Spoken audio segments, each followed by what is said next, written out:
Bonjour à tous et bienvenue pour cette nouvelle série de webinaires en 2026 et nous avons le plaisir et l'honneur de recevoir Élise Dussart qui a terminé un excellent travail sur le culte d'Artémis en Lycie.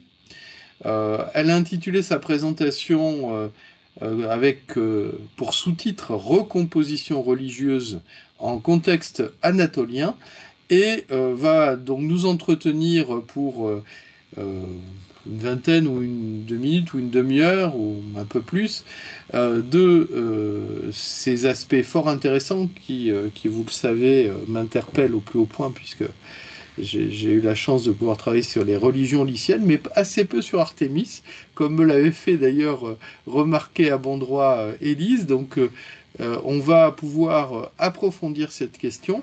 Et comme à notre habitude, nous pourrons, à l'issue de cette conférence, échanger avec Élise quelques minutes, enfin, ou même un temps plus important. Je rappelle que ce webinaire est enregistré, comme d'habitude, et figurera sur notre site internet societasanatolica.org et également sur notre chaîne YouTube. Bien, sans plus attendre, je laisse la parole à Élise pour nous parler d'Artémis. Bonjour à tous. Je remercie M. Raymond, bien sûr, de m'avoir invité à parler de ce mémoire qui a pris 3 belles années de ma vie à réaliser. Donc, effectivement, moi, je vais beaucoup me pencher sur Artémis, une déesse que nous connaissons tous du panthéon grec, qui est la fille de Léto, la sœur d'Apollon, la fille de Zeus également. Et puis, j'espère vous faire découvrir avec moi une nouvelle région à travers les âges, même si vous connaissez tous la Lycie ici, mais qui a été pour moi une superbe découverte et qui, je l'espère, réserve encore bien des surprises au niveau des divinités, mais également des paysages à découvrir. Donc, sans plus attendre, je vais rentrer un petit peu dans le cœur de ce webinaire. Donc, au tout début de ce webinaire, au tout début de ce mémoire, évidemment, j'ai voulu vraiment m'intéresser à Artémis, mais pas dans une perspective plutôt d'origine, est-ce qu'elle est grecque, est-ce qu'elle est indigène, mais plutôt dans un cas d'étude qui me permettrait de m'interroger sur ses mécanismes, sa recomposition religieuse, en contact avec différentes présences culturelles, que ce soit donc les Grecs, les Lyciens, ou bien, comme nous allons voir, les Romains, ou même les Achéménides, et d'autres encore. Et pour ce faire, la Lycie était vraiment un terrain particulièrement fécond, parce que ça a été une région qui a été longtemps considérée en périphérie des études sur la religion grecque, mais qui se situe en réalité pour moi et pour beaucoup d'auteurs, carrément au croisement de traditions anatoliennes anciennes, des cadres notamment religieux helléniques, mais également d'intégration impériale romaine ou encore de religion achéménide et hellénistique. Et donc, Artémis, dans ce contexte-là, ne peut pas être tout simplement envisagé comme un phénomène isolé ou figé, mais il va falloir le voir comme un champ d'interaction complexe où les traditions locales ainsi que les influences extérieures, voire même les constructions religieuses régionales vont se rencontrer et se transformer. Donc, l'enjeu, évidemment, n'a jamais été de déterminer une seule origine exclusive du culte, mais plutôt d'examiner différentes modalités. Donc, selon comment une figure, et donc ici Artémis, a pu être intégrée, voire reformulée, voire même réappropriée au sein d'un paysage religieux en mutation. Et ceci va se faire au travers donc de plusieurs mondes, j'ai envie de dire, que ce soit de l'âge pré-grec, donc de l'âge du bronze, jusqu'à la fin de la période romaine. Donc, cette hypothèse est bien sûr que la figure d'Artémis ne peut être comprise qu'à travers une approche évidemment interdisciplinaire qui a croisé plusieurs données linguistiques, épigraphiques, archéologiques, numismatiques, épigraphiques, iconographiques, mais bien d'autres. Et on se refuse ici une approche totalement rigide, voire d'importation ou de survivance. Et j'essaie vraiment ici d'expliquer les réalités religieuses qui sont complexes et d'émettre des hypothèses. Donc, ce qu'il faut garder en tête, c'est que cette documentation relative à Artémis en Lycie est bien entendu fragmentaire et que les sources sont hétérogènes et bien entendu multilingues. Et donc, c'est pour ça que ce travail que j'ai réalisé se donnait pour objectif de rassembler, voire de croiser, ainsi que de proposer une lecture tout simplement diachronique et contextualisée du culte. Donc pour ça, je vais peut-être faire ma présentation en 3 temps. Tout d'abord, les continuités culturelles issues du substrat anatolien, plutôt après les usages politiques et territoriaux du culte de l'époque achéménide jusqu'à la fin de l'époque romaine. Et pour moi, je reviendrai sur une dernière partie qui est plus méthodologique, car je pense qu'il est vraiment important de s'accorder quelques instants là-dessus. Donc, commençons cette toute première partie, puisque Artémis, donc avant Artémis, si l'on peut dire, la continuité religieuse anatolienne. Donc ici, je vais revenir, disons, aux tout prémices, donc à l'origine même de la Lycie, à ce qu'on appelait autrefois le pays de Lucca, qui est hérité de ce qu'on sait de l'Empire hittite. Donc tout ceci date d'il y a très longtemps, vers le XIIIe siècle avant Jésus-Christ. Bien entendu, ce sont les travaux de René Lebrun et d'Éric Raymond qui m'ont ouvert la voie à cette découverte. Nous sommes donc dans un contexte totalement ancien où les sources malheureusement sont très, très limitées. Donc nous sommes à l'âge du bronze, à l'âge du fer, et nous sommes encore dans les traditions religieuses anatoliennes issues de l'empire hitto-louvite, voire de plusieurs populations que l'on connaît, comme par exemple les Solim, qui sont donc des populations qui mélangent, on va dire, toute leur culture entre elles. Et petit à petit, on voit émerger en Lycie, donc ce qu'on appelle le pays de Lucca. Donc c'est le Lucca qui est vraiment un nom pour désigner la Lycie à ce moment-là. Disons que ça apparaîtrait à partir de l'effondrement de l'Empire hittite à la fin du XIIe siècle avant notre ère, mais on peut vraiment parler d'identité lycienne qu'à partir du 8e siècle avant Jésus-Christ. Donc j'utilise ce terme avec des pincettes. Et ce terme de Lucca vient donc des hymnes, des hymnes hittites. Et donc pourquoi est-ce que je parle de cette région? Tout simplement parce que ces Hittites, comme je le disais, ont un peu laissé leurs traces, notamment dans le domaine religieux. Et de ce domaine religieux, on voit apparaître un panthéon qui reprend plusieurs catégories de divinités. Donc on retrouve les divinités de l'orage, les déesses mères, les divinités guerrières, que l'on nomme aussi des Kal, donc K-A-L, ou alors des divinités Lama, les divinités de la nature sauvage. Dans ces divinités de la nature sauvage, on va repérer une déesse particulièrement qui est intéressante pour nous et dont l'analyse, disons, linguistique a conduit à nouveau René Lebrun et Éric Raymond à proposer une possible continuité avec Artémis. Attention, quand je dis possible continuité, cela reste une hypothèse à nouveau. Il ne faut pas affirmer quoi que ce soit ici. Et ce n'est pas du tout ce que je cherche à faire. Donc, et également, une chose qui va rapprocher ces deux divinités, c'est la sacralisation du paysage et le fait qu'elles soient bien souvent associées toutes les deux à l'espace et à la nature. Alors, qui est cette divinité, me direz-vous? Eh bien, il s'agit d'Artémis, une déesse Artémis. Donc, comment est-ce qu'on la connaît, cette Artémis? Tout simplement parce que nous avons vu apparaître dans le pilier inscrit une inscription qui fait référence du coup à Artémis. Donc, ça, c'est la linguistique lycienne. Donc, pour l'instant, je ne parle pas lycien, même s'il faudrait que je m'y mette un petit peu. Donc, la linguistique voudrait que Arta soit traduit par RT, qui a suivi d'un suffixe mi.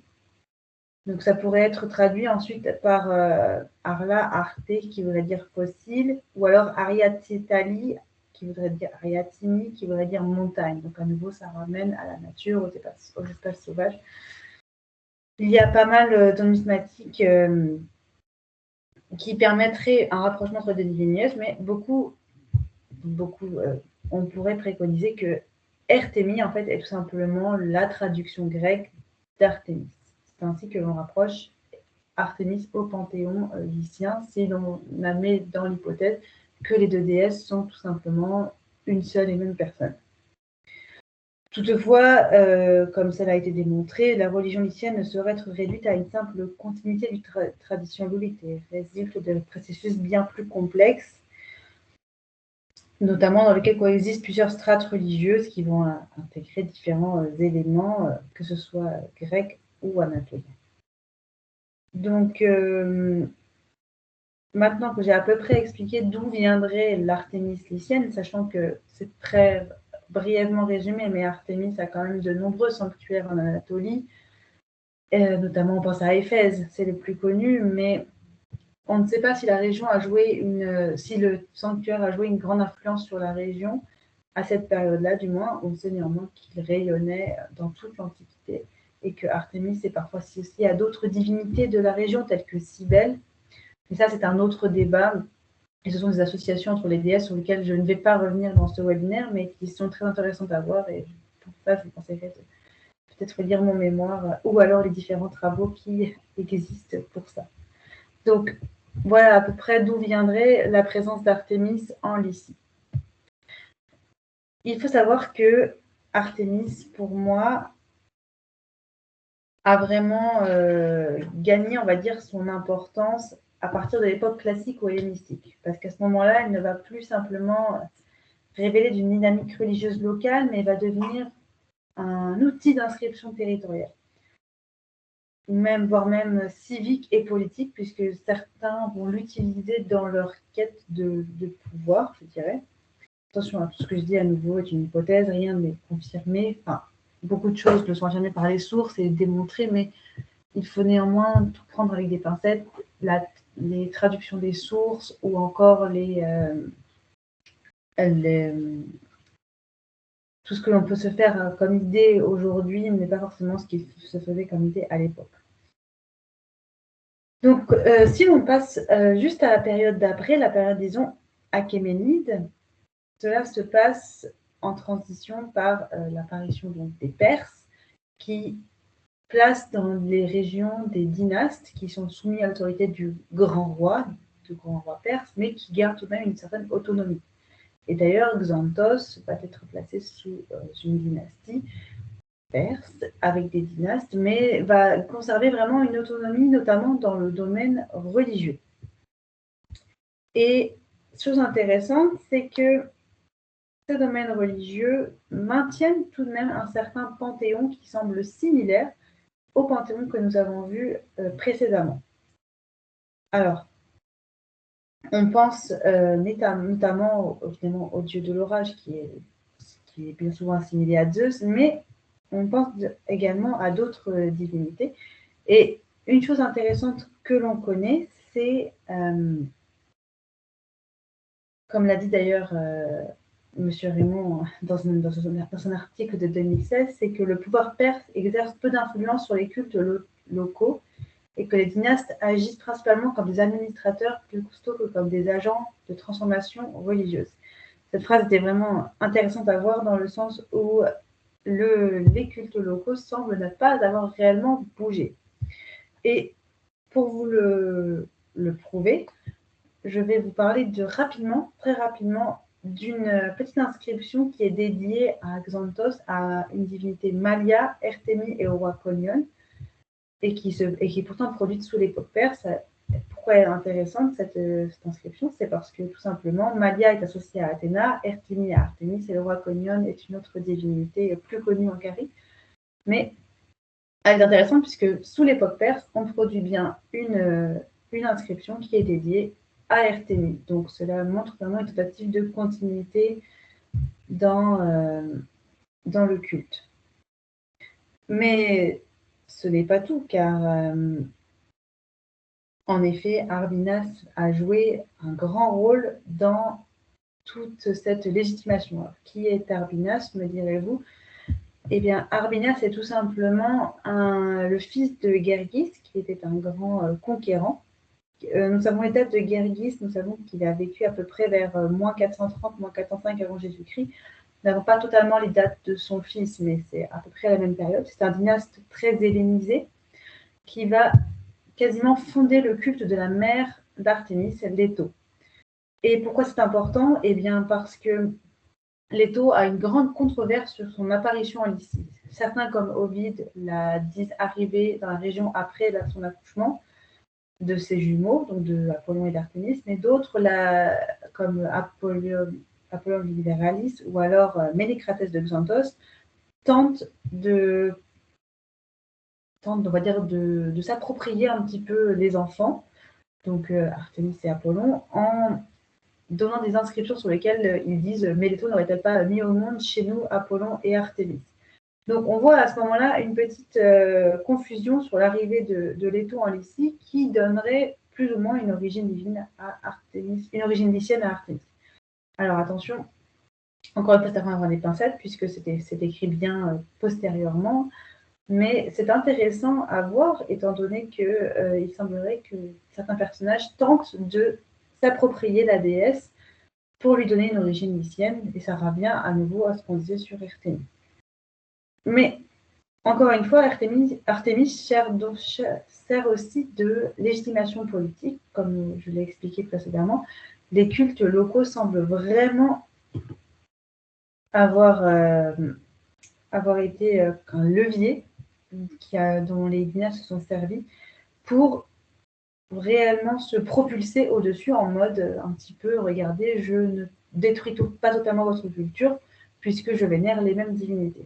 Et c'est pour ça qu'il est intéressant de savoir que Arbinas a fondé le culte de Leto, mais qu'il a aussi dédié des inscriptions à Artémis, comme la petite inscription que je vous ai mise ici, qui dit tout simplement et Arbinas a dédié cette stèle à Artémis chasseresse. Donc ça, c'est une stèle qui est dit-on, gravée par le tuteur grec d'Arbinas. Donc le fait qu'il soit écrit Artémis d'Artémis pourrait s'expliquer par la présence de ce précepteur, mais également tout simplement par le fait que Arbinas estime que Artémis et Artémis sont tout simplement la même personne et qu'il préserve ainsi la continuité religieuse sans pour autant totalement écraser la population locale, ou du moins ce serait une facette afin de se faire accepter plus facilement. Alors, encore une fois, c'est une hypothèse à prendre avec des pincettes.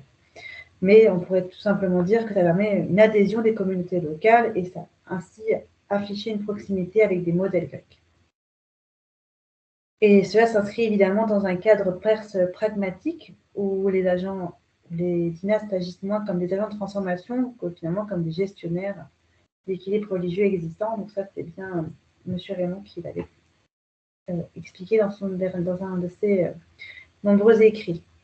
Donc ainsi, Artémis apparaît vraiment comme une divinité efficace, donc suffisamment grecque pour dialoguer avec l'extérieur, car à ce moment-là, le monde grec est aussi en expansion, mais suffisamment proche des traditions locales pour ne pas totalement rompre les continuités culturelles.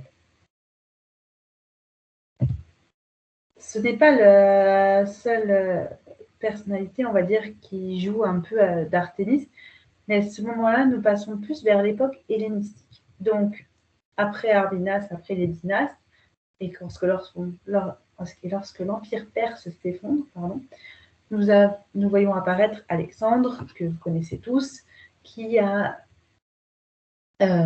conquis une grande partie de l'Asie mineure, et notamment la Lycie. On sait d'ailleurs qu'il s'est rendu à Xanthos. Chose intéressante, c'est qu'à sa mort, ce sont forcément les Diadoques qui ont récupéré son empire, comme vous le savez, et la Lycie est passée en premier lieu sous la domination des Ptolémaïques. Donc, en premier lieu, ce qui est une chose que l'on voit apparaître et que je trouve vraiment intéressante, c'est le calendrier macédonien. Le calendrier macédonien intègre un mois, le mois Artémission, qui est dédié à Artémis, finalement, tout simplement. Donc, pour moi, c'est quelque chose de véritablement important à souligner parce que cela montre un changement d'adaptation du calendrier pour passer au calendrier macédonien, mais également une continuité avec la déesse et surtout son importance. Par la suite, on a plusieurs décrets. Donc là, on passe un peu d'épigraphie, notamment des décrets de Telnessos, qui sont intéressants puisqu'ils mettent en lumière le culte d'Artémis à travers l'action là, de Ptolémée III, qui est successeur de Ptolémée II. Et donc ce dernier, lui, a intronisé comme un dynaste de Telmessos un homme qui est nommé lui aussi Ptolémée, fils de Lysimaque. Et donc le décret que je vous ai mis ici ne nous apprend pas grand-chose forcément sur la situation générale. Par contre, sur la politique, il est très intéressant. Et surtout, il nous parle bien des sanctuaires d'Apollon et d'Artémis, mais également de Léto. Donc ça montre que la triade apollonienne a toujours une très grande importance et surtout qu'elle est toujours active. Donc ça, c'est le premier décret. Il en existe un second, mais je ne vais pas le développer ici, mais cela dit à peu près la même chose. Il existe plusieurs autres décrets que l'on a découverts de cette même période, du moins de la période ptolémaïque, j'entends. Mais il faut savoir qu'il y a un autre personnage qui a dédié des décrets à la divinité, c'est tout simplement Antiochos III. Antiochos III, que j'ai mis le décret juste en dessous, donc lui qui appartient aux Séleucides, a pris le contrôle sur la région et s'est rendu à Xanthos et a lui aussi consacré à la cité en tout simplement vénérant la triade apollonienne. Donc on voit ici que c'est Léto qui est en premier et non Apollon, parce que Xanthos c'est tout simplement Léto, la divinité supérieure, donc cela expliquerait un respect pour la déesse. Et quelle est la parenté qui les unit à eux? Tout simplement que les Séleucides se revendiquent descendants d'Apollon. Donc chose intéressante, c'est que ce soit les Ptolémaïques ou les Séleucides, on voit apparaître une continuité du culte d'Artémis, donc que ce soit au travers de la triade apollonienne ou tout simplement au travers des décrets. Chose intéressante aussi, c'est l'archéologie. Je vous ai mis ici une image, mais qui est un petit peu floue malheureusement, du temple d'Artémis au Létoane de Xanthos, car il est important de souligner que lorsque Arbinas a vénéré la triade apollonienne, il a fait construire des temples sur des sanctuaires déjà existants. Et les Macédoniens ont fait de même. Ils ont, on va dire, hellénisé les temples déjà existants. Et donc nous avons ici les restes du temple d'Artémis. Tout est érigé autour de la stella, donc, que vous voyez ici, qui est fait autour du rocher. Un lien potentiel avec la déesse et la nature, comme je l'ai dit précédemment. Une dernière petite chose sur laquelle je veux revenir et que j'ai marqué juste ici en deuxième, c'est Artémis et Détra. Alors, pourquoi est-ce que j'ai parlé de ça? Eh bien, pour deux choses, parce que beaucoup de chercheurs, notamment Louis Robert, parlaient du fait que les attributs d'Électra, la liberté ou la fertilité, voire la nature sauvage, pourraient être des éléments communs à Artémis. De plus, Myra, donc c'est une cité lycienne, est la ville consacrée à Électra, mais également une ville importante pour le culte d'Artémis. D'un autre côté, certaines études suggèrent qu'Électra pourrait développé un culte distinctif, et c'est également ce que je suppose, car on le voit, beaucoup de chercheurs le disent, les deux divinités sont distinctes. Pourtant, d'autres chercheurs, notamment dans les années qui ont précédé les années 2000, n'hésitaient pas à rapprocher Électra comme une épithète d'Artémis, en appelant simplement Artémis Électra. Donc c'est intéressant de voir que cette ambiguïté dans le statut d'Électra souligne une complexité de la religion hellénistique, là où finalement les frontières entre divinités pouvaient être floues et que les influences régionales pouvaient jouer un rôle crucial dans cette définition des cultes. Donc, comme je le disais, Artémis est également un marqueur civique. Et je vais revenir d'ailleurs sur cette petite ambiguïté des noms dans quelques instants. Donc, je vais maintenant passer rapidement sur la période de l'époque romaine, qui est pour moi une période très intéressante. Si la période hellénistique est une période où l'on voit vraiment une continuité d'Artémis, la période romaine est une période où l'on pourrait penser un peu à son déclin, voire par la suite sa renaissance presque en tant que divinité, disons, primordiale, donc en revenant à Artémis, pour au final légèrement s'effacer face à Apollon. Donc, il faut savoir que l'Empire romain, durant l'Empire romain, Artémis, la Lycie, sous différentes influences, notamment que ce soit les Rhodiens, après la défaite d'Antiochos III et la paix d'Apamée. Donc, cette défaite a marqué la domination de Rhodes donnée par Rome. Et sous cette domination rhodienne, nous n'avons que très peu de traces d'Artémis, si ce n'est dans les monnaies. Jusqu'à la libération de la Lycie par Rome, qui passera à ce moment-là sous la Ligue lycienne, où c'est pareil, nous n'avons que très peu de traces d'Artémis, excepté Myra, la ville dont je parlais tout à l'heure, qui continue de frapper monnaie et qui nous permet donc de retrouver quelques traces de la déesse. Mais nous n'avons vraiment pas beaucoup de sources qui parleraient éventuellement d'une divinité Artémis ou de sanctuaire à ce moment. Jusqu'à finalement que la Lycie passe totalement sous domination romaine en 53. Donc à ce moment-là, la Lycie est romaine et nous avons une chose intéressante qui apparaît, c'est que Artémis est frappée une monnaie par notamment différents empereurs, comme on l'a vu avec M. Raymond Gordien III, par exemple, qui va reprendre sur les monnaies des attributs d'Artémis, comme vous le voyez en bas à droite. Je ne sais pas si ma souris bouger, mais en tout cas, il y a le carquois d'Artémis au revers de la pièce de monnaie. Donc, c'est vraiment les empereurs qui vont se travailler avec des attributs d'Artémis ou alors tout simplement la tête de la déesse sur l'envers de la pièce. Et chose intéressante, nous voyons apparaître des dédicaces votives. Alors, il va vraiment falloir prendre un petit peu de recul sur ce que l'on connaît des 12 dieux, car ici nous ne parlons pas des 12 dieux olympiens, mais des 12 dieux chasseurs. Alors, pourquoi est-ce que je parle de ces 12 dieux chasseurs? Donc, comme vous le voyez à gauche, j'amène ici les 12 dieux chasseurs de Lycie, qui sont des dédicaces des autels votifs, qui sont des cultes collectifs, disons peu institutionnalisés, mais souvent locaux, et qui vont sembler révéler une persistance de traditions indigènes. Alors, les 12 dieux sont de nature totalement anonyme, mais nous savons qu'ils sont masculins et qu'ils sont systématiquement représentés avec Artémis Kynégetis, Artémis chasseresse.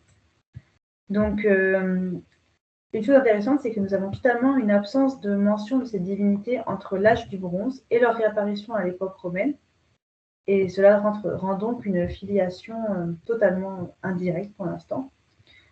Notamment, il est possible, et c'est Frey qui a avancé cette hypothèse, que l'on observe de fortes similitudes iconographiques entre les 12 dieux lyciens et les 12 dieux hittites. Donc le panthéon, à nouveau, revient en panthéon hittite. Ça pourrait être également une réinvention d'un culte local. Et cela semble mêler héritage anatolien et un petit peu codification grecque, avec donc progressivement des influences grecques, comme le montre finalement l'usage même du grec dans les inscriptions où la figure d'Artémis est centrale. Donc, à nouveau, j'utilise la petite souris, je ne sais pas si vous voyez, mais sur la rangée du haut, ce sont uniquement des hommes qui sont représentés droits avec leurs armes, tandis que dans la figure du bas, nous voyons toute une rangée de chiens avec une femme au milieu qui est donc Artémis, puisque nous voyons, il est marqué Artémei en grec. Donc, parfois, ces divinités sont présentées avec celui qu'on appelle le père ou alors Hermès. Donc, mais nous ne savons pas qui est le père. Est-ce que ça peut être Zeus? C'est une hypothèse, mais ce n'est pas encore totalement affiné. Néanmoins, une chose est sûre, c'est que Artémei est bien Artémis Kynégetis, Artémis chasseresse. Et c'est affirmé par plusieurs inscriptions, notamment l'inscription qui nous est donnée par Brix en 1995, et qui dit à Artémis Kynégetis, aux 12 dieux chasseurs, selon l'ordonnance Traxon, adresser cette offrande. Voilà, c'est vraiment un exemple parmi tant d'autres. Nous avons également Freyer Schnaubburg et Pritzel, qui sont deux auteurs importants, ainsi que Droubir et Labarré, qui sont vraiment les auteurs principaux sur le sujet. Et je vous conseille également d'aller voir la thèse de Kevin Bouillot de 2018, qui parle du sujet, qui est vraiment très, très intéressant. Mais alors, le culte des 12 dieux chasseurs tel qu'il apparaît ne révèle à ce moment-là ni d'anachronisme figé, ni d'une simple importation grecque, mais s'inscrit plutôt dans un processus de réinvention locale. C'est pour ça que, d'ailleurs, Brix pense que ces reliefs sont le fruit d'un travail de sculpteur modeste et se caractérisent plutôt par un style assez grossier, éloigné des canons esthétiques urbains de l'époque. Et que cette fonction, finalement, pourrait être tout simplement religieuse et non monumentale. Et à côté, je vous ai mis un deuxième style d'hôtel votif que nous retrouvons à l'époque romaine, qui font à nouveau partie d'une tradition culturelle unique qui sont liés aux hôtels votifs. Ce sont les hôtels de Kamba. Donc, les hôtels de Kamba, c'est un sanctuaire qui est intéressant puisque c'est un sanctuaire dans lequel nous avons retrouvé de nombreux hôtels votifs dédiés aux 12 dieux dont je parlais, mais tout simplement à Artémis. C'est Artémis de Kamba, Artémis Kambike. C'est tout simplement des petits hôtels en pierre qui sont dédiés à la déesse avec tout simplement des petites inscriptions à Artémis Kambike. À ce moment-là, on la voit apparaître sous de différentes épiclèses, que ce soit le nom des villes, donc on pourrait penser que ce sont des habitants, ou qui dédient à la déesse, voire même des épitaphes. Et que cette diversité d'inscriptions qui sont dédiées à Artémis témoigne donc d'une souplesse et de la richesse de son culte dans la région. Et que cette richesse de ces hôtels sont attestées dans toute la province et semblent avoir servi de rituel, même s'il n'y a pas à ce moment-là de grands rituels majeurs. Donc tous ces hôtels, que ce soit les hôtels des 12 dieux ou de l'Artémis Kambike, datent de la période romaine et illustrent une évolution d'Artémis sans réelle rupture brutale, qui marque, semblerait-il, une fidélité aux traditions indigènes et aux nouvelles réalités gréco-romaines, mais à nouveau, nous n'avons pas de continuité de cette façon de culte entre l'âge du bronze et la période romaine. Ça date vraiment uniquement de la période romaine. C'est pour ça que c'est intéressant de les étudier, car il semble y avoir un regain de cette personnalité. Et c'est pour ça que je voulais vous montrer toute cette partie-là qui était intéressante. Et notamment, ça montre que ce Artémis en Lycis n'est pas uniquement un héritage religieux, mais une ressource parfois politique, parfois symbolique, qui est mobilisée sur quand même une longue durée. Et que c'est une adaptation qui va révéler peut-être pas forcément une dilution de tradition locale, mais plutôt une continuité qui est reformulée en fonction des contextes et du pouvoir. Et pour se montrer comment j'ai réalisé toutes ces recherches, je vais parler rapidement de ma méthodologie et de mes limites, car, comme je vous le disais, je ne propose pas une origine, mais un modèle de recomposition culturelle. Donc, en effet, j'avais vraiment un gros problème dans le sens où j'avais des corpus fragmentaires, voire des sources hétérogènes, et qu'il fallait faire attention à une interprétation réellement prudente. Pour commencer, donc les sources, comme je disais, le corpus lycien est discontinu et souvent lacunaire, parfois mal réparti dans le temps et l'espace, et que les inscriptions sont bien trop peu nombreuses, parfois pas expliquées, parfois pas toutes traduites, même si une grande majorité l'est maintenant et heureusement, et que cela livre quand même des noms, des épiclèses et des contextes rituels, mais je n'ai pas toujours des inscriptions totalement complètes. Il faut également ajouter à cela le caractère archéologique et incomplet, et malheureusement l'état des sanctuaires, qui ne nous permettent pas de faire des reconstitutions exactes.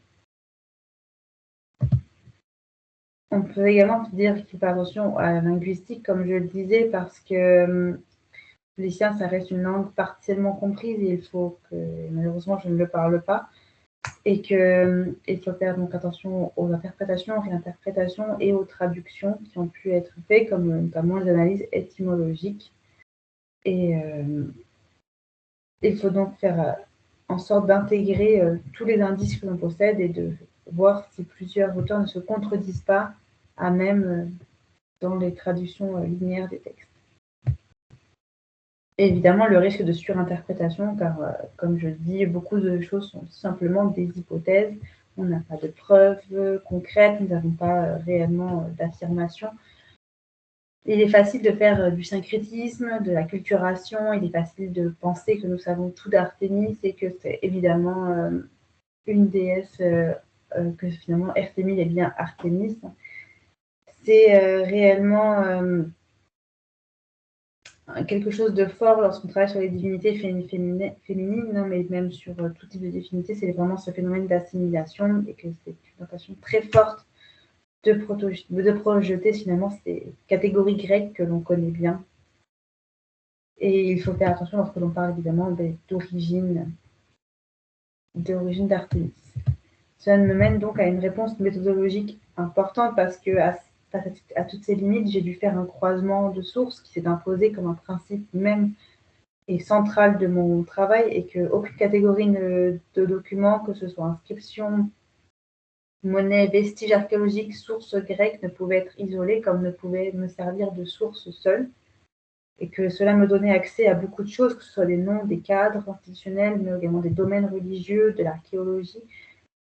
Mais cette source grecque offre un regard externe et souvent normatif, mais précieux, malgré tout, lorsqu'il est remplacé dans un contexte. Donc pour ce faire, il était important pour moi de réellement croiser, et puis évidemment, c'est notre travail d'historien de faire cela. Et en définitive, donc, je voulais absolument pas clore le débat sur est-ce qu'Artémis avait bel et bien une origine asiatique ou non. C'était l'objectif pour moi était de ne pas prendre place dans le potentiel débat qui pouvait exister, que ce soit avec Christian Leroy et Emmanuel Laroche qui, eux, penchent pour une origine 100% grecque d'Artémis, ou d'autres auteurs comme Rodier Lebrun qui peuvent penser à une origine de façon modérée, bien entendu, potentiellement asiatique d'Artémis, mais il n'empêche que mon rôle à moi n'était pas de trancher ce débat, mais simplement de me mettre au centre et d'avancer les arguments de chacun. Et que finalement, ces limites auxquelles j'ai dû faire face ne m'ont pas considéré un obstacle, mais un élément structurant de ma réflexion. Je vais conclure très rapidement en revenant un petit peu sur ce que j'ai dit, mais finalement, cette étude du culte d'Artémis a montré beaucoup de choses, donc que je ne peux pas comprendre les formes d'implantation prises par les divinités grecques en contexte anatolien, en termes de simple diffusion d'implantation exogène, mais que ce cas met également en évidence l'existence de continuités religieuses profondes, issues donc du substrat anatolien, mais structurées durablement par les pratiques culturelles locales, et que donc la figure d'Artémis finalement apparaît comme une importation brutale, non comme une importation brutale, mais comme l'organisation d'un processus de recomposition progressif auquel la nature dans lequel la nature joue un rôle important, mais pas seulement, également d'autres différentes divinités, comme j'ai dit, telles que Leto ou Apollon, voire même Électra, voire même d'autres divinités subalternes. Et donc, cette continuité fonctionnelle permet de comprendre la remarquable capacité d'adaptation de ce culte, finalement. Et que ce travail invite également à repenser certains cadres d'analyse classique de l'histoire des religions, qu'elles soient grecques ou en général, et que la Lycie oblige un petit peu à sortir d'une opposition rigide entre grec et indigène, pour privilégier plutôt une lecture de traduction, d'adaptation et de continuité. Et donc, c'est pour ce faire que j'ai ouvert naturellement sur des comparaisons un petit peu plus larges, comme je disais au début, avec Artémis d'Éphèse, Cybèle et les cultes anatoliens, ou alors les comparaisons régionales avec d'autres divinités d'Asie mineure. Donc, voilà, je terminerai par une phrase en disant que je ne propose pas une lecture définitive et que j'entends bien évidemment contribuer à une réflexion plus large sur les modalités de transformation des cultes dans le modèle méditerranéen et ancien, et également à souligner l'importance des contextes régionaux et des temporalités longues. Et c'est tout pour moi. Merci beaucoup de m'avoir écouté. Merci pour cette présentation à la fois très synthétique, très prudente, comme on doit l'être effectivement dans ce pareil sujet où on aimerait bien avoir une solution définitive. c'est vrai que je me rappelle au début de votre travail, effectivement, vous aviez complètement adhéré avec peu de réserve à la passion de René Lebrun, la mienne aussi, sur les continuités religieuses. Et c'est vrai que il est difficile de savoir si Artémis est une divinité anatolienne ou grecque. Il y a quand même de bonnes chances, en tout cas moi je le pense, que ce soit une divinité plutôt asiatique. Et j'avais d'ailleurs relevé dans mes propres travaux le fait que la phrase de Christian Leroy qui disait qu'Artémis était une déformation maladroite du grec. Alors, j'ai trouvé que même les propos du regretté Christian Leroy étaient un peu eux-mêmes aventureux parce que lui-même ne connaissait rien au lycien. Il me l'avait dit, il n'avait jamais fait, donc c'est peut-être un peu aventureux. Et c'est vrai que Artémis, vous l'avez rappelé, l'Artémis d'Éphèse, quand même des traits très anatoliens. Alors, est-ce que il s'agit pour autant d'origine louvite ou est-ce que c'est la continuation à Éphèse d'Artimou, la Lydienne, qui est d'ailleurs une déesse tout sauf grecque dans l'iconographie, c'est la déesse polymastique avec tout un tas de seins sur le torse, est une divinité orientale, elle n'a rien de grec. Euh, à voir. Je ne sais pas si vous avez rappelé, je ne crois pas, mais on ne peut pas tout dire dans une aussi brève présentation, les éléments qui permettent de considérer que Artémis a pu être formé d'un thème louvite que l'on retrouve dans une épiclèse, je crois, du dieu de l'orage, Oui, Artali. Ah, oui, c'est voilà. ça. Malheureusement, j'ai pas pu la développer comme j'aurais aimé.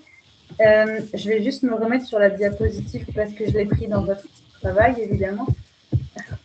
Voilà, ici.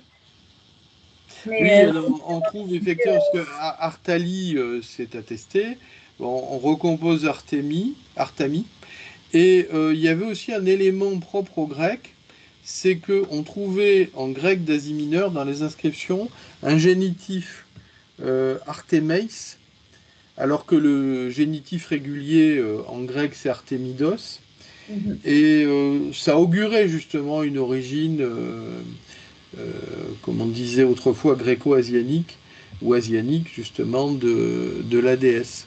oui, c'est ça. C'est que l'inscription du fameux pilier, comme je le disais, a attesté l'existence du thème Arta, qui pourrait être traduit par RT en lycien, et ainsi également le Artali, associé au dieu de l'orage, qui à ce moment-là, à Alpha RT, permettait d'être confirmé en louvite par Artalassi, qui désignait outil agricole, fossile, et puis par la suite également l'adjectif louvite Ariatali, ou bien Ariati, qui pouvait signifier montagne, et traduire ainsi la déesse par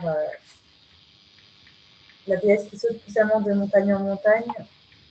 Comme, mais malheureusement, je ne peux pas tout développer ici et je ne voulais pas Oui, faire. bien sûr, bien sûr. Bien sûr, bien sûr. Et alors, peut-être Novella veut intervenir ou poser des questions, je ne sais pas. Oui, j'ai une question. Vas-y. Est-ce que quand vous parlez des monnaies, si j'ai bien compris, vous considérez avec l'image d'Artémis seulement les monnaies des Gordiens, c'est correct? Ou vous avez l'idée que Artémis peut être même dans la monnayage lycéenne de la période classique? Eh bien, en fait, je n'ai pas beaucoup de pièces de monnaie. La plupart des pièces de monnaie que j'ai pu trouver venaient de la période de l'époque romaine. Alors, j'ai des monnaies qui datent donc de. Hop, je vais me remettre dessus. Donc, la première date Ok, de la Ligue lycéenne. oui, Celle oui. d'en dessous date de la période de Mira, donc de la période de Gordien III ou d'un peu plus tardivement. Mais Il y avait, à mon avis, bien entendu, de frappes de monnaie sous l'époque classique, mais à l'heure actuelle, je n'ai pas pu en trouver, même si j'aurais vraiment aimé, ça m'aurait beaucoup, beaucoup aidé. Mais il y avait bien entendu, je pense, des frappes Non. de... Ok, parce que bon, c'est certainement une question parce que il y a beaucoup de difficultés à comprendre des typologies féminines sur les monnaies lyciennes de période classique, C'est vrai, oui. grecque classique. Et bon, mais j'étais curieuse de savoir si vous avez, bon, on dit ça, c'est, de mon avis, est Artémis. Parce que, bon, je pensais à beaucoup de divinités féminines, mais jamais Artémis pour. Mais mon problème est que toujours ma lecture est beaucoup gréchisante. C'est difficile de Mais pouvoir avoir l'idée de l'imaginerie lycienne de la partie qui n'est pas grecque, qui n'est pas formée à la grecque. oui, mais je sais que pour l'époque classique, les dynastes de Xanthos, notamment, frappaient monnaie. Ça a été précisé par de nombreux chercheurs. Malheureusement, nous n'avons pas de pièces de monnaie, ou du moins, je n'en ai pas trouvé dans mes recherches. Mais je sais Ok. qu'ils frappaient monnaie. Par contre, je ne sais pas si du coup, ils associaient à Artémis, puisque c'était avant Arbinas. Donc, peut-être que la pièce n'avait pas encore d'importance. Mais je sais que néanmoins, la dynastie... Arvina n'a aucune monnaie avec une espèce féminine sûre. Voilà, c'est ça. Mais en tout cas, je sais que la dynastie d'Arvinas, bien avant lui, frappait monnaie, ça c'est sûr. Oui, mais dans ces cas particuliers, aucune des dynastes de la Val du Xanthos ont fait monnaie avec une type, bon, Kerigakerei et bon, et les autres de la famille très compliquée d'Armina en monnaie que peuvent rappeler Artémis, qui paraissent en effet être une déesse liée à Herminas même seulement. En effet, même sur les monnaies. Oui. Ok, merci bien. Merci.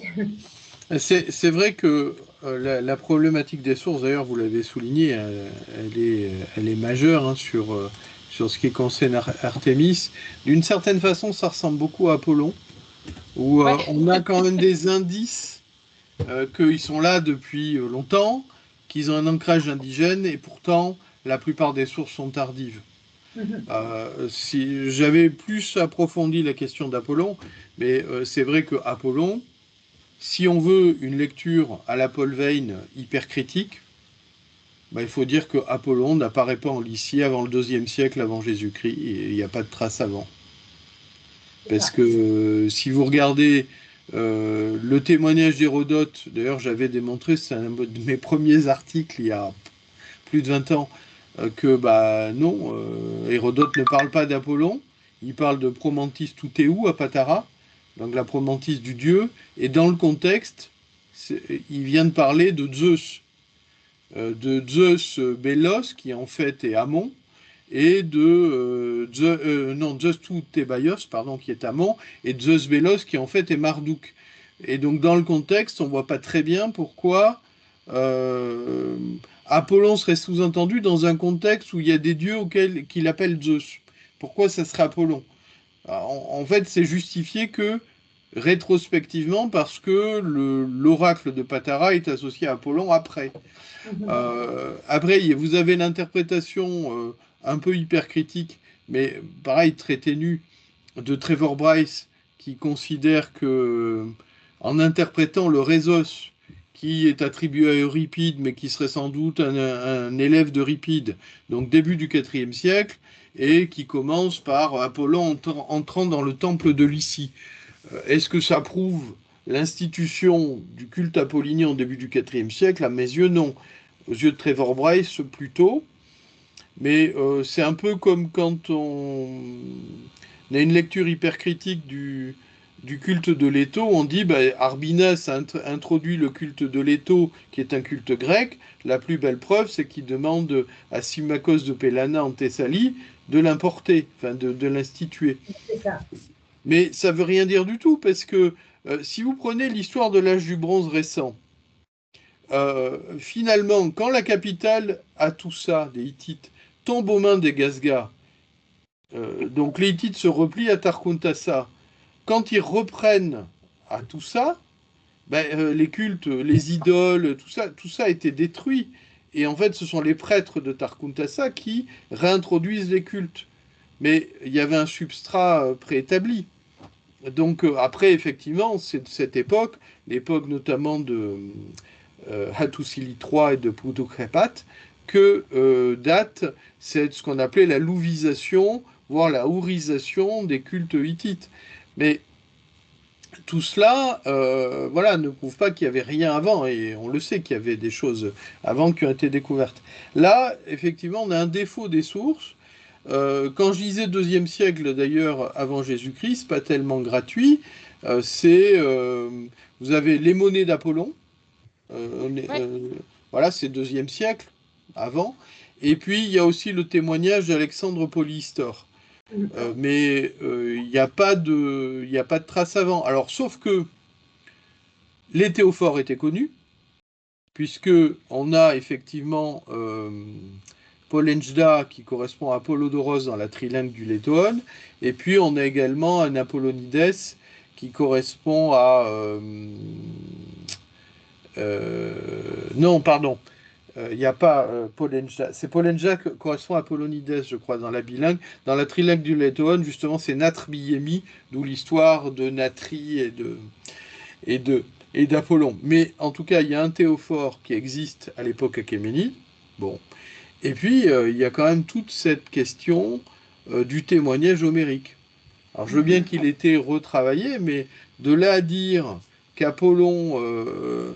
le lien d'Apollon et la Lycie soit postérieur, c'est très léger. C'est très léger. Moi, j'en doute. D'autant que je crois assez volontiers, mais c'est pareil, là aussi on est sur des sables mouvants. L'hypothèse reprise par Mary Bajvarova sur l'Iliade, qui considère à partir d'un des manuscrits alternatifs de la Vulgate que le premier vers de l'Iliade est dédié à Apollon. Enfin, il y en a même deux. Il y en a un qui effectivement le montre. Et donc que l'importance prise par Zeus dans l'Iliade, en fait, elle est postérieure. Elle fait partie de ce que j'appelle le phénomène d'olympianisation. Donc le lien que peut avoir Apollon dans l'Iliade avec la Lycie, avec d'ailleurs sans doute les pays Lucas, il me paraît assez probable. Mais là-dessus, on est quand même dans du domaine assez largement interprétatif. Ouais. Alors par contre, je me permets à cet égard peut-être une petite nuance par rapport à ce que vous disiez au début de votre propos, en parlant du ou des pays Lucas, d'ailleurs, puisqu'il y a une inscription qui met au pluriel, enfin une tablette, c'est pas la Lycie. C'est... Comment ? Allez-y. Le pays lycien, oui, c'est plus dit. Ouais, en fait, c'est un pays lycien très étendu, si on va par là, parce que les cités, enfin, ou les villes hittites qui sont dites appartenir à ceux ou ces pays-là, ont été rapprochées non seulement de villes lyciennes, mais aussi cariennes, mais peut-être aussi pisidiennes, même si effectivement la tablette de bronze semble indiquer que la frontière est sur le Kestros, donc à la limite pamphylienne. La Lycie. Oui, ça va pour moi, ça va jusqu'à au moins Pergué, pour l'Est, oui. Donc Parga. Encore que Parga, c'est justement la frontière avec le Tarkuntassa. Et puis, il y a quand même plein d'autres questions, parce que ce qu'on appelle les basses-terres et qui deviendront la Lycaonie, étymologiquement, ça veut dire c'est le pays des habitants de Lucca. Alors, est-ce que c'est à la transition, à l'âge du fer, je ne sais pas, que des Lucas sont venus là. Et puis, il y a toute cette question étrange de la petite Lycie de Troade, parce que là, pour le coup, on a quand même on a quand même ce Pandaros avec un nom très anatolien que, en tout cas, le thème est attesté en Carie, dans les inscriptions gréco-asianiques. Il y a un toponyme. Peut-être effectivement en langue lycienne, à travers l'épiclèse de la mère divine, parce on a peut-être une mère pandarienne. Et puis aussi le fait que le père de Pandaros, c'est Lycaon, donc l'homme du Luca en quelque sorte, l'habitant, puisque Wani c'est l'habitant. Donc c'est quand même beaucoup plus large, ce Oui, pays Luca. sur la carte que j'ai, c'est bien plus large. Mm. Et simplement, voilà, je voulais pas compliquer Bien sûr. trop les choses. Mais oui, j'ai conscience que c'est plus large, c'est un pays d'Hobbit. Et je trouve important de revenir quand même dessus pour intégrer le panthéon qui menait à Artémis, qui menait à Artémis. Disons que j'ai un petit peu simplifié.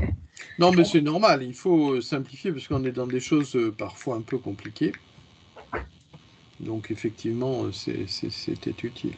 Peut-être que j'aurais pu mettre la carte que j'avais obtenue de l'auteur Roi, et ça aurait pu être un peu plus explicite. Mais c'est vrai que j'ai conscience que ce n'est pas le pays de Lucas, c'est tiré de là, mais que voilà, c'est surtout pour le Panthéon que ça m'intéressait, disons.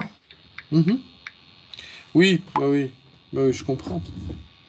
Ah ben il y a d'énormes travaux à faire sur le panthéon lycien, louvite et assimilé. Hein.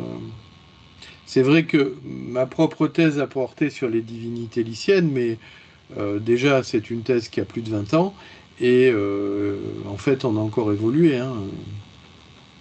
Il y a des choses qui peuvent être... Je me rappelle dans un article que j'avais commis pour un des nombreux mélanges Lebrun, j'avais rajouté des divinités d'ailleurs que je n'avais pas traitées dans ma thèse, qui sont en langue lycienne.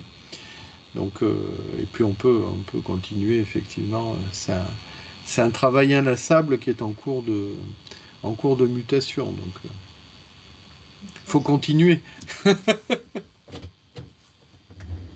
Travailler sur les déesses. Novella, peut-être une autre intervention ou... Non, je Non? suis.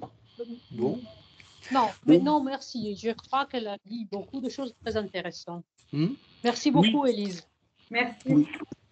Oui, et vraiment ce que vous avez présenté aujourd'hui, je le disais tout à l'heure, mais a montré quand même une progression manifeste dans la connaissance de sujets qui sont pas faciles.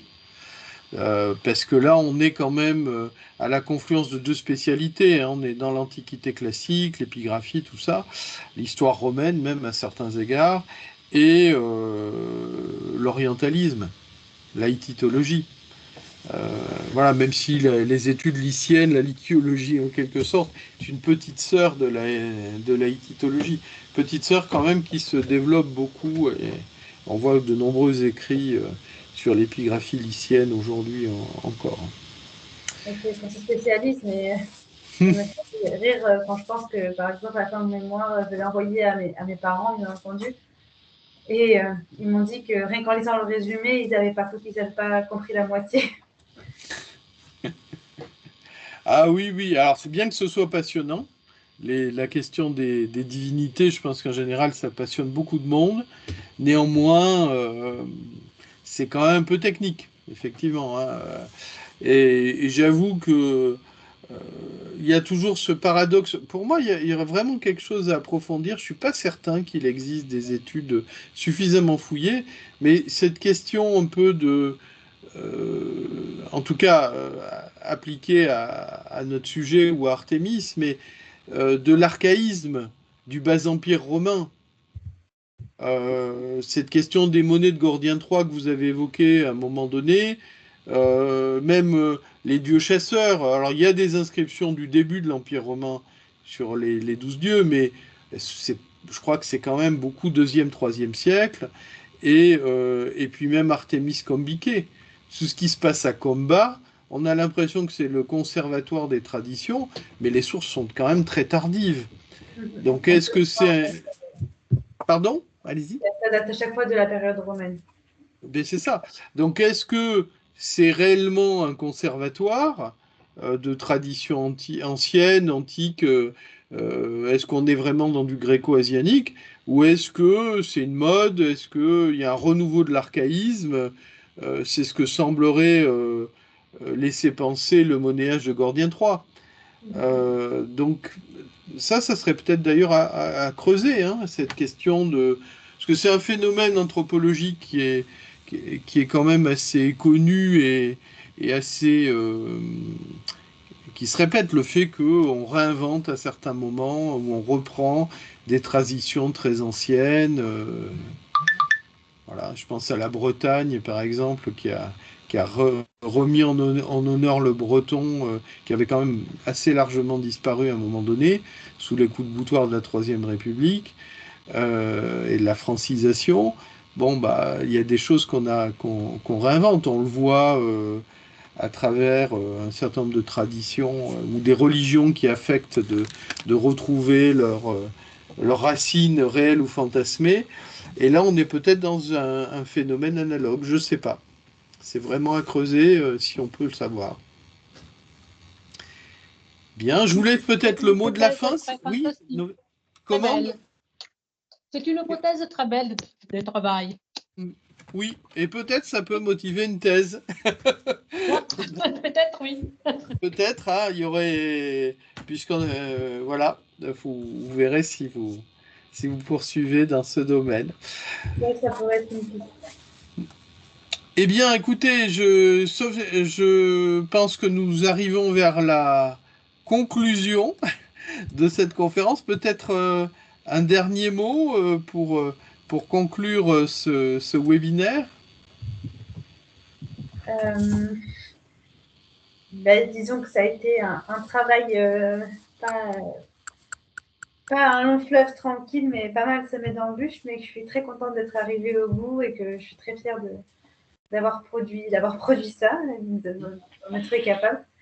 Et que je vous avais déjà remercié, mais vraiment, vous m'avez beaucoup soutenu. Ça m'a fait très plaisir d'avoir un de mes auteurs principaux en contact avec vous.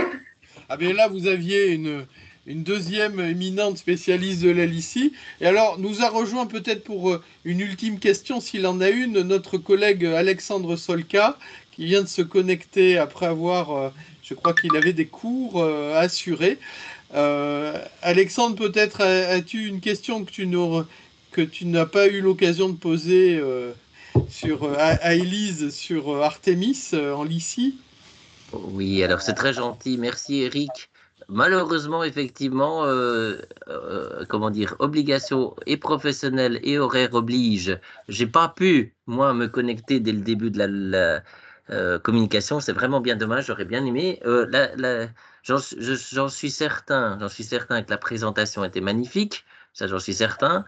Je me réjouis que je puisse la voir après en vidéo.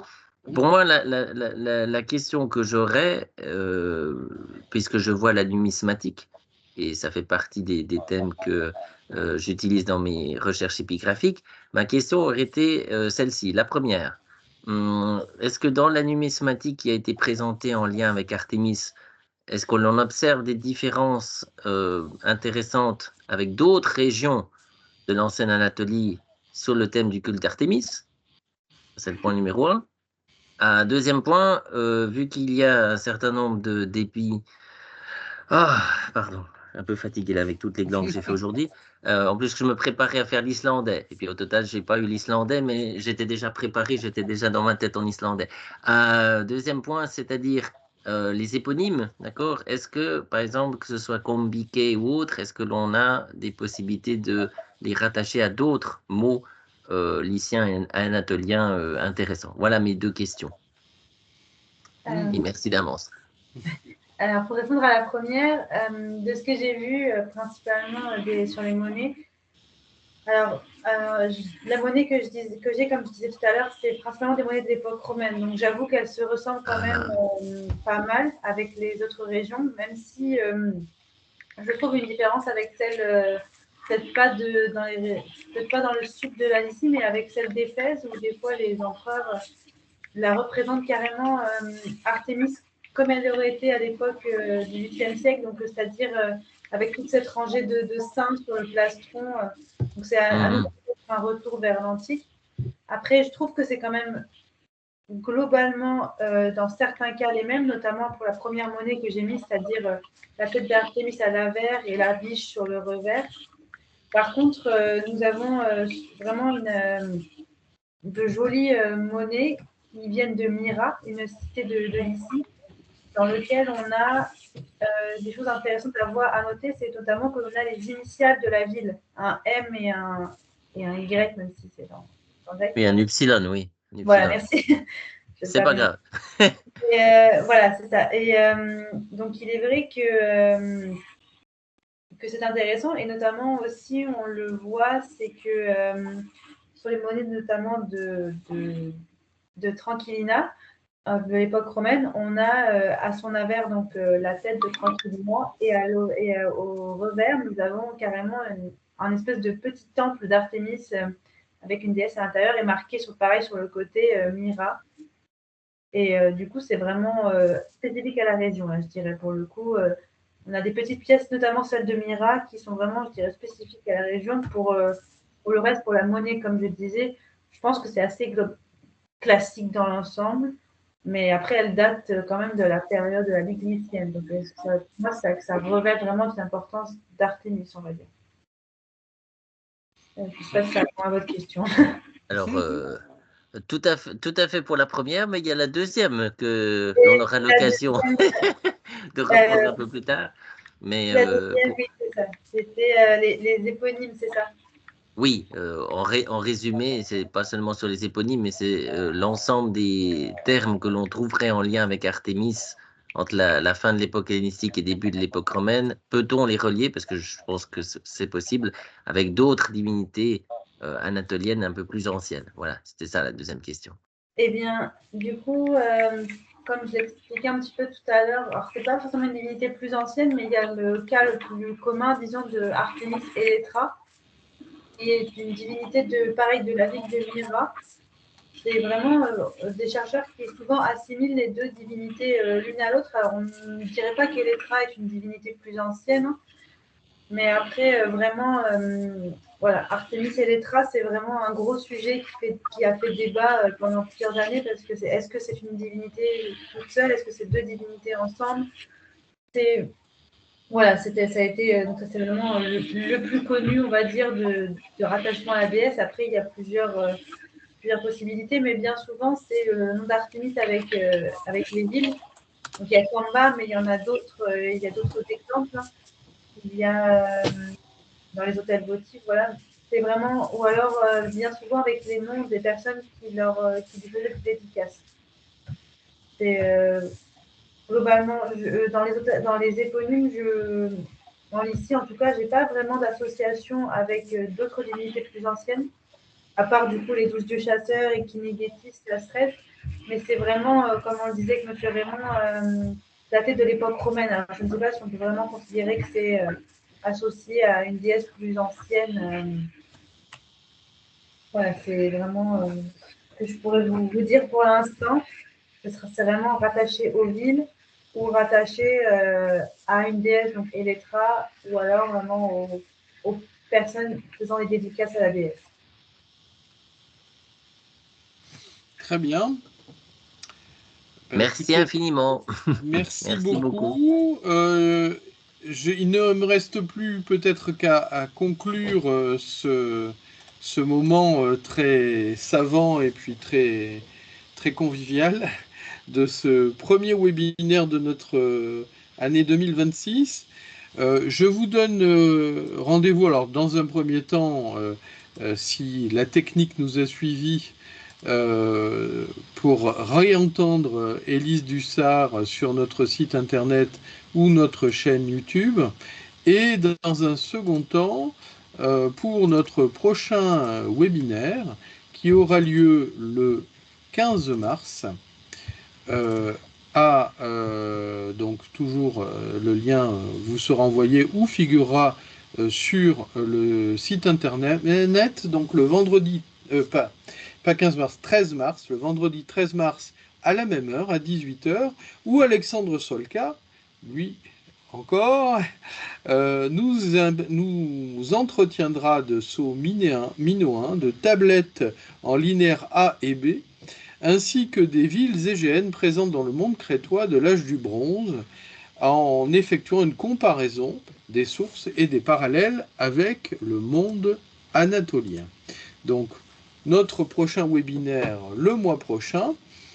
J'espère aussi que l'un et l'autre, ainsi que Novella, qui m'entretenait tout à l'heure de son titre, auraient la possibilité de participer à nos côtés aux 10e journées du colloque de la Porte et Cavaignac, qui, nous l'espérons, aura lieu à Paris les 21 et 22 mai de l'année prochaine, en 2027, de façon à ce que nous puissions ressusciter ce beau moment qui s'est interrompu en 2012 déjà, pour les 9e journées à Louvain, et qui a eu lieu à l'Institut catholique de 2000 à 2007. Voilà, merci pour ce moment, pour cette très belle conférence et cet échange fructueux. Et à bientôt sur le site de la Societas Anatolica. Alors Alexandre, tu veux ajouter un petit mot encore, c'est ça? Oui, un tout dernier.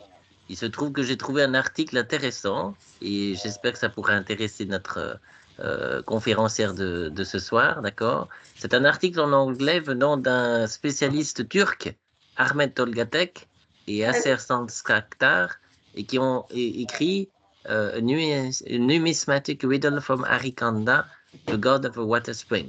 Voilà. Et vu ce que j'ai vu de l'article, eh ben, je pense que ça peut être utile, mais j'enverrai la copie. Et puis comme ça, ça pourrait être utile. Mais je l'enverrai aussi à Eric, comme ça il pourra peut-être le mettre sur le site. Mais en tout cas, un article vraiment intéressant et en lien avec votre sujet. Voilà. Toujours apprendre. Je vous en prie. Voilà, c'est tout. Également, je saisis l'occasion aussi pour ajouter peut-être une question d'ordre technique.